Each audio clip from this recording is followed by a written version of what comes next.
Before you scroll, this isn't motivation. It's a warning. I'm 82 years old, and I just realized what actually mattered, and what never did. It took me 82 years, thousands of miles, and more mistakes than I can count to finally see the truth. I spent decades running toward a horizon that didn't exist, and I wish someone had grabbed me by the shoulders when I was 25 and told me what I'm about to tell you. We live in a world that profits from your busyness. It wants you to believe that the next purchase, the next promotion, or the next digit in your bank account is the key that finally unlocks peace. But I've reached the end of the hallway. I've seen what's behind the final door. And it isn't what they told us it was. I've watched the world change from black and white television to a device in your pocket that holds all the knowledge of mankind. Yet we seem more lost than ever. I'm standing at the finish line, looking back at the track. I can see where I tripped, where I ran in circles, and where I actually made progress. If you feel like you're running a race you didn't sign up for, stay with me for a moment. This isn't advice. I'm too old to think I know better than you. It's just an observation from someone who has run out of time to lie. You have the one thing I would give everything to have back, the ability to choose what matters today. My name is Arthur. I am 82 years old, though most days I feel like a 20-year-old trapped in a house that's slowly falling apart. I've lived through the kind of history you read about in textbooks: wars, moon landings, and the slow, quiet erosion of the neighborhood I grew up in. I've worn many masks.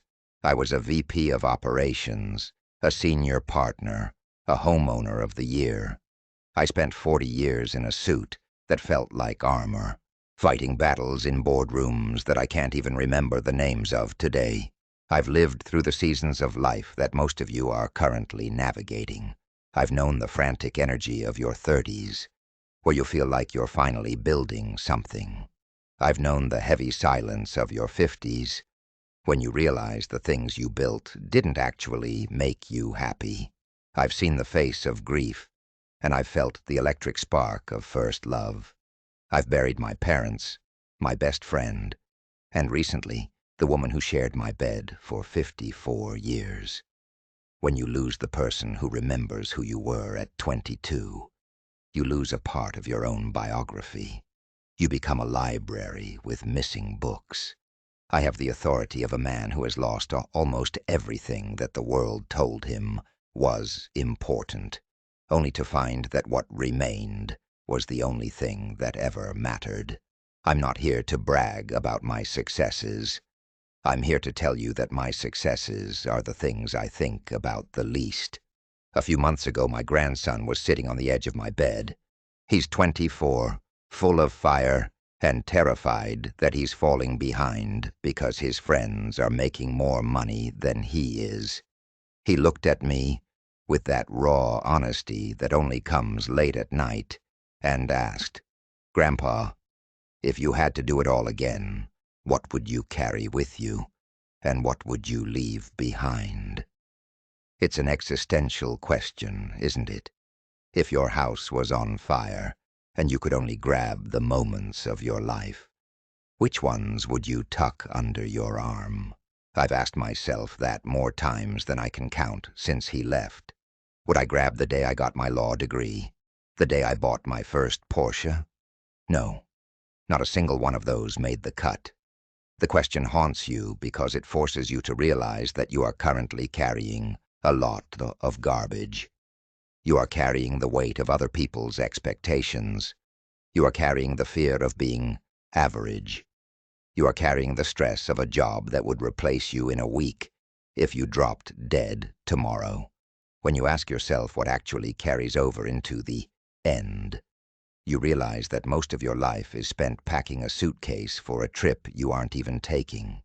I didn't always understand this. In fact, I spent the better part of 5 decades being a professional getter. I was convinced that life was a scoreboard. I believed the lie that providing was synonymous with earning. I thought that if I could buy the best piano for my daughter, I was a good father, even if I wasn't there to hear her play it. I got it wrong for years. I was addicted to the more. I believed the false gospel of the next. Next year I'll take a vacation. Next month I'll start exercising. Next time I see my brother, I'll tell him I'm sorry. I treated my life like a dress rehearsal for a play that was never going to open. I was so focused on the harvest that I forgot to enjoy the garden. I was arrogant enough to think that time was something I owned, rather than something I was borrowing. I ignored my body until it started screaming at me. I ignored my wife's quiet requests for a walk in the park because I had emails to catch up on. I traded the now for a later that was never guaranteed. I lived in a state of constant anticipation, always looking over the shoulder of the person I was talking to, wondering if there was someone more important in the room. I was successful by every metric society uses, and yet I was spiritually bankrupt. There was a Tuesday afternoon. I think it was 1982. I was at my desk, drowning in a merger that was going to change my career. My daughter Sarah, who was 6 at the time, burst into the room. She had this piece of paper, crumpled and damp from her hands. She had drawn a sun, but she had colored it entirely blue. She was beaming. She wanted me to see the world the way she saw it, vibrant, strange, and beautiful. I didn't even look up from my legal pad.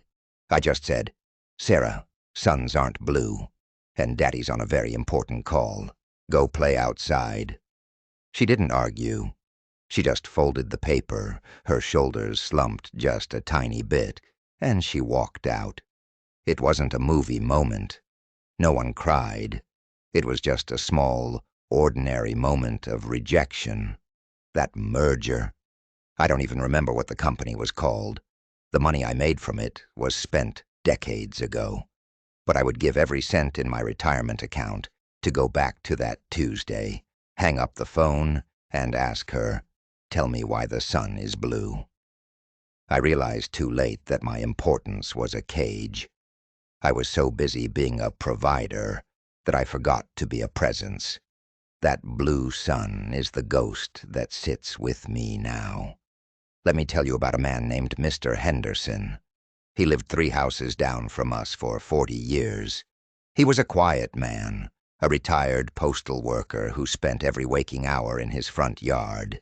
He wasn't successful by any modern standard. He didn't have a platform.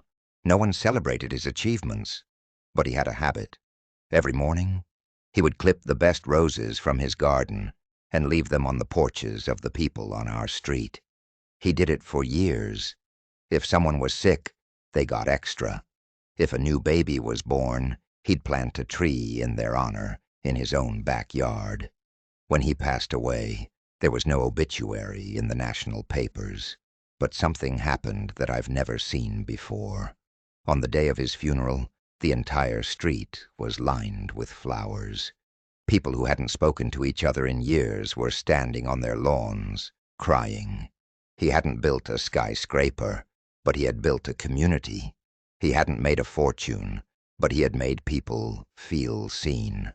I realized then that while I was trying to leave a mark on the world, he was busy leaving a warmth. No one at his funeral talked about his career. They talked about the roses. They talked about the way he listened. They talked about the things that don't show up on a resume. That's when the realization hit me like a physical blow. We think that what matters is the greatness. We chase the peak of the mountain, thinking the view from the top will cure our loneliness. But it isn't the peak that matters. It's the trail. It's the people you climb with. It's the water you share when the other person is thirsty. We think the big wins define us, but they are just punctuation marks. The story is written in the commas, the pauses, and the quiet spaces between the words. What actually matters is the quiet, lasting truth. that you are only as rich as the memories you've created in others. You are only as successful as the peace you feel when the lights go out. The reversal is this: the things you think are distractions from your work, your kids, your hobbies, the sunset, a long conversation with a friend, that is the work. Your job is the distraction. Your goals are the distraction. We've been taught to prioritize the urgent over the important. And at 82, I can tell you that the urgent is a thief. It steals your life one busy Tuesday at a time. I don't have all the answers. I'm still a flawed man. I still get cranky when the rain hurts my joints, and I still wish I had more time. I'm still figuring out how to forgive myself for the blue suns I ignored. But I know this much, and I want you to hold on to this as if it's a lifeline. The only things you get to keep are the things you gave away. This is the simple, human truth. Your life is not a vessel to be filled. It is a fountain to be emptied. If you withhold your love, your time, or your kindness because you're saving it for a better time, you will find that it rots in the container.